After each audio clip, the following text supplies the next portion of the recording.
우리를 애워싸고 계신 하나님의 임재를 의식하면서 천천히 깊은 들숨을 쉬십시오. 이제 우리 안에 내주하시는 하나님께서 나를 통해 숨을 쉬시도록 천천히 날숨을 내쉬십시오. 이렇게 천천히 들숨과 날숨을 반복하면서 하나님의 임재 가운데 머무르십시오.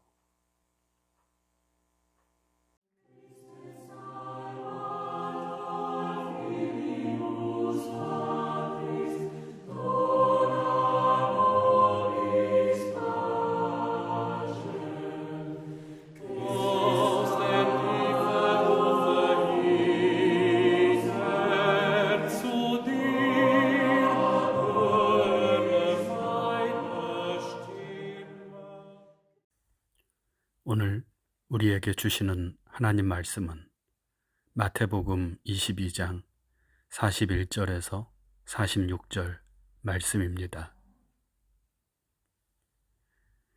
이제 낭독합니다. 하나님 말씀에 경청하십시오.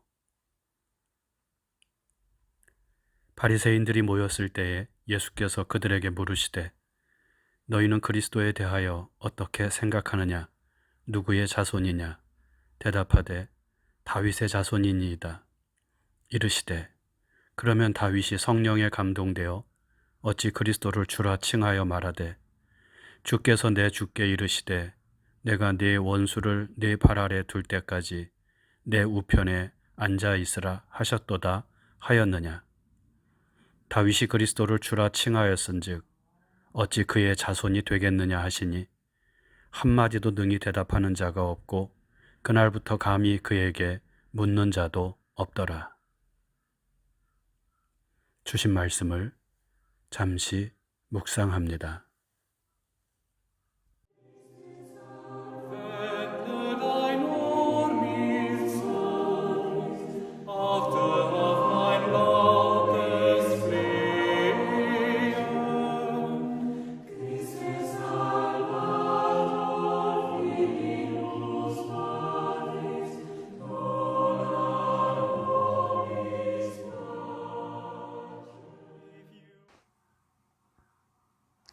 예수께서 예루살렘으로 가는 길 가이사랴 빌립보에서 제자들에게 물으셨습니다. 너희는 나를 누구라 하느냐? 제자를 대표해서 시몬 베드로가 대답합니다. 주는 그리스도시요 살아계신 하나님의 아들이십니다. 그러자 예수께서 베드로에게 말씀하십니다. 바요나 시몬아, 내가 복이 있도다. 이를 내게 알게 한 이는 혈육이 아니요 하늘에 계신 내 아버지시니라. 또 내가 내게 이르노니 이 반석 위에 내 교회를 세우리니 음부의 권세가 이기지 못하리라. 주는 그리스도시요 살아계신 하나님의 아들이십니다. 예수에 대한 이 신앙 고백이 교회의 기초이고 나아가 우리 신앙의 기초가 된다는 말씀입니다. 어떤 사람들은 신앙생활을 하는 데 있어서 중요한 것은 열심이라고 생각을 합니다. 그래서 뭐든지 열심히 기도하고 열심히 봉사하고 열심히 헌신하면 하나님께 주시는 복을 받는다고 믿습니다. 또 어떤 사람들은 신앙에서 중요한 것은 감동이라고 생각합니다. 찬송이나 기도를 할 때 뭔가 이 가슴 속에서 어떤 감동을 받고 눈물이 난다든지 말씀을 들을 때 울컥하는 그런 마음이 들면 은혜를 받았다고 생각을 하고 하나님과의 관계가 더 가까워졌다고 믿습니다. 그리고 또 어떤 사람들은 체험적인 신앙을 굉장히 중요시합니다. 방언을 한다든지 어떤 신령한 현상을 목격한다든지 하는 것을 통해 그런 체험하는 것을 통해 신앙이 생겨나고 자라난다고 그렇게 믿고 살아갑니다. 하지만 성경은 그리고 예수께서는 우리 신앙의 기초는 바로 예수를 누구라고 믿느냐에 달려 있다고, 예수를 누구라고 믿느냐 하는 것이 우리 신앙의 기초라고 말씀하십니다. 아무리 열심히 봉사를 하고 또 헌신을 한다고 하더라도 예수가 나에게 누구인지에 대한 분명한 믿음 혹은 고백이 없다면 그 열심은 갈멜산에서 몸에 상처를 내고 큰 소리를 내면서 불 사이를 돌아다녔던 바알 숭배자들의 열심과 다를 바가 없을 것입니다. 신앙생활에서 감동과 감격, 이것은 굉장히 중요한 요소이지만 이 역시 예수를 바르게 알고 믿을 때만 의미가 있고 우리의 삶의 변화를 이루어낼 수 있습니다. 나름대로 열심히 예수를 믿고 따른다고 했는데 나중에는 예수와 전혀 상관이 없는, 아니 예수의 길과는 정반대의 길을 걷는 경우는 얼마든지 있습니다. 지금 여러분들에게 예수는 누구입니까?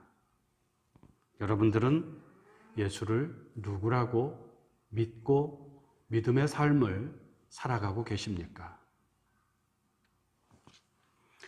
오늘 우리가 읽은 말씀은 예수께서 십자가를 지기 위해 예루살렘에 들어오신 후 소위 적대자들과 많은 논쟁을 벌이시는데 그 중에서 마지막 논쟁에 해당되는 말씀입니다. 사람들에게 메시아라고 칭송받는 예수께서 유대의 수도 예루살렘에 들어오시자 예수를 의심하고 시기하고 죽이고자 하는 많은 종교 지도자들, 바리새인, 사두개인, 율법학자들이 달려들어서 여러 가지 말로 예수를 시험합니다.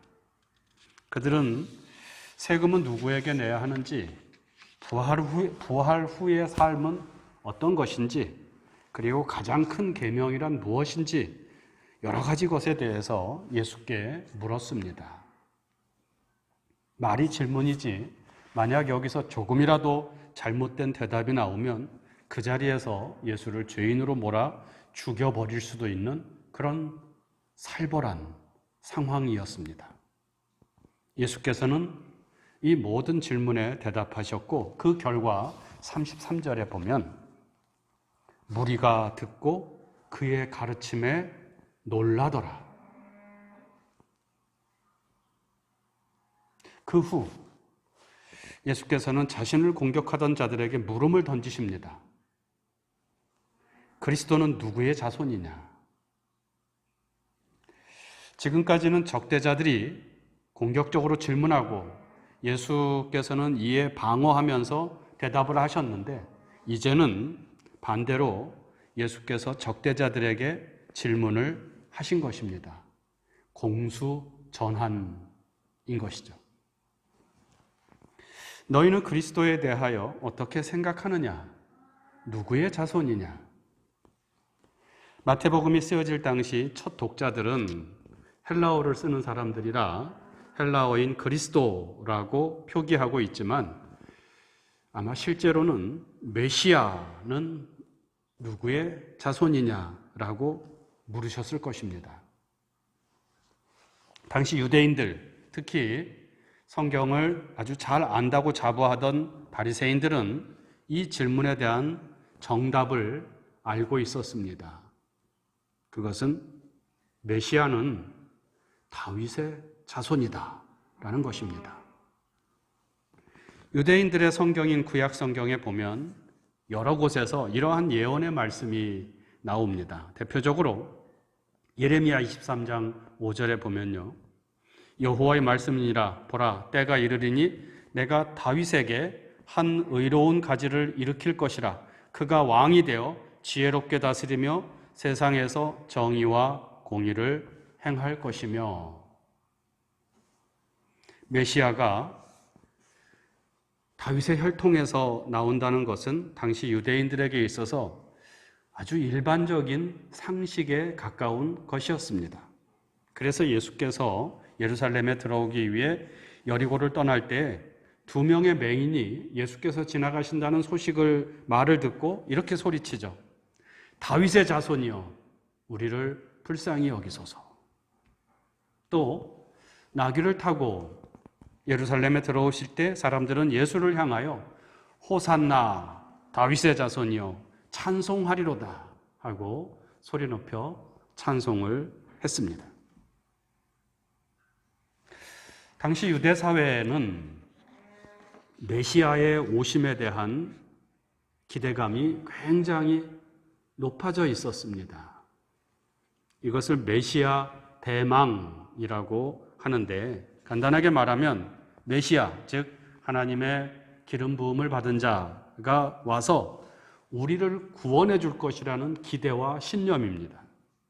이 메시아 대망은 이스라엘이 바벨론에 멸망당하고 포로가 되었을 때 생겨났는데, 그 절망의 상황에서 이스라엘 백성들은 하나님께서 메시아를 보내주셔서 우리를 바벨론 포로에서 해방시켜 주시고 다시 옛 다윗의 영광, 이스라엘의 영광을 회복하여 주실 것이라는 희망을 품었던 것입니다.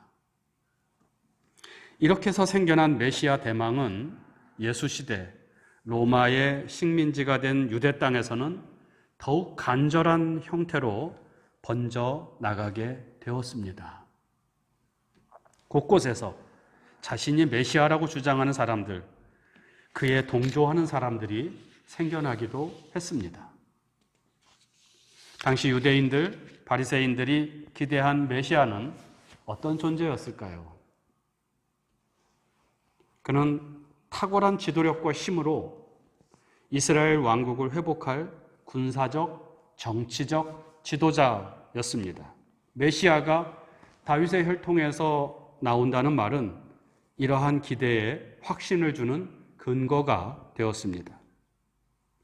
다윗과 같이 강력한 힘을 가지고 주변 나라들을 굴복시키고 이스라엘을 세상에서 가장 강한 나라로 만들어주고 백성들을 편안하게 살 수 있게 만들어주는 존재, 백성들의 기대와 요구를 충족시켜주는 존재가 바로 당시 유대인들이 기대한 다윗의 자손 메시아였던 것입니다. 메시아, 즉 그리스도는 다윗의 자손이다 라는 바리새인들의 대답에는 이런 의미가 담겨져 있었던 것입니다.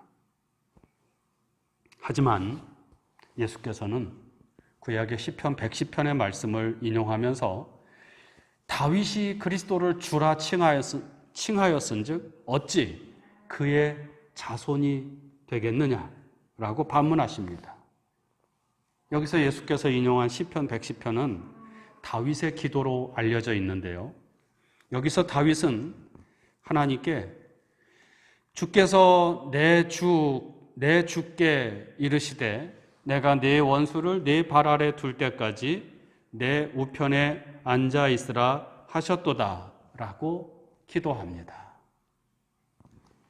다윗은 메시아를 자신의 주인으로, 자신의 주로 말한 것입니다. 그래서 예수께서는 메시아는 다윗의 자손이 아니라 다윗의 주인이시다. 다윗의 주, the Lord 라고 말씀하신 것입니다. 다른 말로 하면 메시아는 다윗의 아들이 아니라 하나님의 아들이라는 그런 말씀입니다. 이는 예수 그리스도는 다윗보다 더 뛰어난 존재라는 뜻을 내포하고 있지만 동시에 예수 그리스도는 당시 많은 유대인들이 기다려온 그런 메시아가 아니다 라는 의미도 함께 담고 있습니다. 앞에서 말씀드렸지만 유대인들은 힘이 센 군사 지도자로서 메시아를 기다렸습니다. 놀라운 힘과 지략으로 자신들을 괴롭게 하는 로마 제국을 무찌르고 이스라엘을 다른 모든 나라들보다 강하게 만들어줄 그런 메시아를 기다렸습니다. 하지만 예수는 십자가 위에서 연약한 인간의 모습으로 비참하게 죽음을 맞이했습니다. 로마로부터 유대를 해방시키기는커녕 로마의 저주스러운 형틀인 십자가에 달려 죽으신 것입니다. 십자가 밑에서 조롱하던 말처럼 예수는 로마로부터 이스라엘을 해방시키기는커녕 자기 자신조차 구원하지 못한 것입니다. 유대인들은 메시아를 통해 자신들의 기대와 욕망을 실현하고자 했습니다. 더 강해지고 더 많은 것을 소유하고 더 높아지기를 원했습니다. 하지만 예수께서는 욕망의 포로가 되지 말고 하나님의 뜻에 순종하는 삶을 살라고 하시면서 높아지기보다는 낮아지고 섬김을 받으려 하지 말고 남을 섬기는 자가 되라고 하셨으며 자신의 손에 쥐고 있는 것을 내려놓고 오직 하나님의 인도하심을 따라 사랑하며 살라고 말씀하셨습니다. 전혀 다른 모습의 메시아입니다. 그야말로 예수는 낯선 메시아였습니다. 하지만 바로 그분이 우리의 진정한 메시아이고 참 그리스도였다는 것이 성경의 복음서의 고백이고 사도 바울의 고백이고 제자들의 고백이고 그리고 오늘 우리의 고백입니다. 예수는 사람들의 기대와 욕망을 실현시켜주는 사람에 의해서 만들어진 메시아가 아니라 하나님의 뜻을 이루고 우리로 하나님의 뜻을 따라 살게 하시는 하나님의 아들이십니다. 유대인들과 바리새인들은 메시아를 잘못 알고 기대했습니다. 그래서 참 메시아로 참 하나님의 아들로 오신 분을 십자가에 못 박았습니다. 여러분은 예수를 누구라고 고백하십니까? 여러분에게 예수는 누구입니까? 주는 그리스도시요 살아계신 하나님의 아들이십니다. 베드로의 이 놀라운 고백 후에 예수께서는 제자들에게 자기가 예루살렘에 올라가서 장로들과 대제사장들과 서기관들에게 즉 메시아를 잘못 알고 기대하는 그들에게 고난을 받고 죽임을 당할 것을 예고하시면서 이렇게 말씀하셨습니다. 누구든지 나를 따라오려거든 자기를 부인하고 자기 십자가를 지고 나를 따를 것이니라. 이 주님의 말씀을 깊이 생각합시다. 묵상합니다. 다윗의 주를 묵상합시다. 그리스도 예수는 우리의 기대와 욕망 실현의 도구가 아니라 하나님의 뜻을 이루는 하나님의 아들이고 그러므로 다윗의 주이십니다. 여러분은 어떤 예수를 믿고 있습니까? 다윗의 주이신 예수를 따르는 길을 묵상합니다.